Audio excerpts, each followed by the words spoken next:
Hello, hi, my name is Ken Kalis, and this is Schizophrenia Part 2 by Ken Kalis. I researched schizophrenia, and I've known some people that have it, and I've experienced certain things about watching and observing people and reading about it. And the thing is that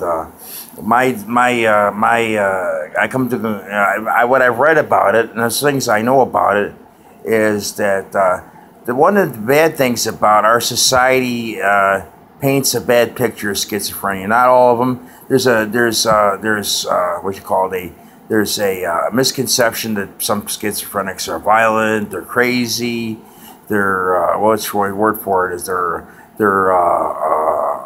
criminals. They're not all criminals. They're not all violent. And there's a lot of them are very nice people. Some of them just have some problems they need to work through and get through.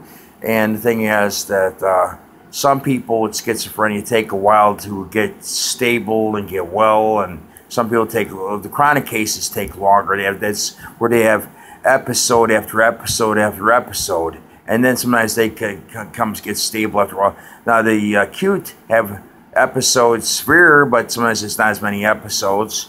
And the thing is that some people in our society want to think they're bad people. Are not all bad people. Some of them try to do very hard, and it can be good citizens. And some of them just have to be in day treatment, or they have to be in therapy, or they can be in therapy and counseling, or seeing a psychiatrist.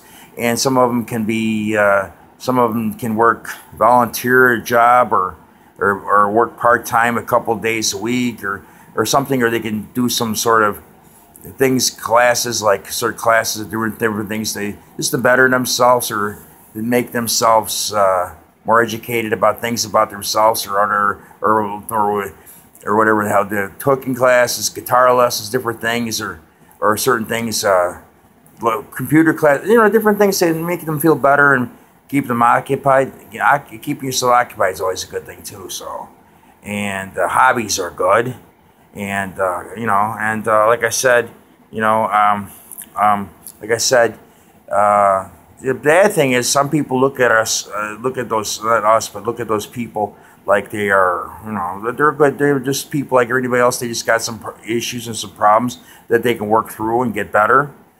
And so, like I said, all we can do is all these people can do with schizophrenia is just do the best they can.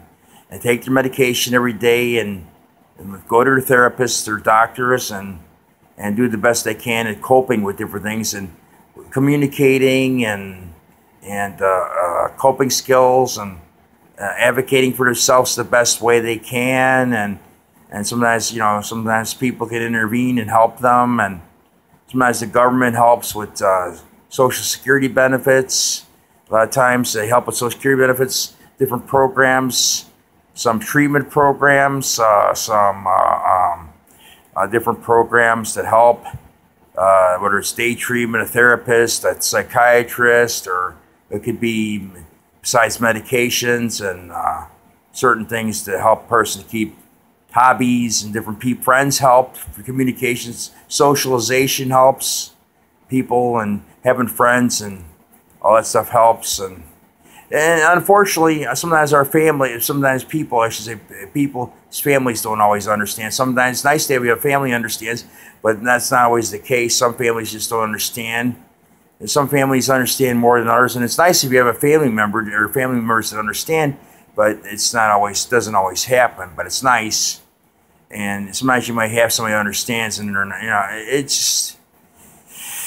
it's always nice when people understand, and so all I can say is this is part 2 of schizophrenia, and like I said, there's higher functional, lower functional schizophrenics, and there's chronic, acute. There's also undifferentiated. There's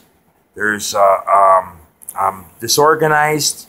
There's paranoid, and there's also residual schizophrenia, and there's people that live independently. They live in residential homes, and there's people that live with roommates and family or whatever. But it's always good to keep stable and take your medicine and do the best you can at staying well.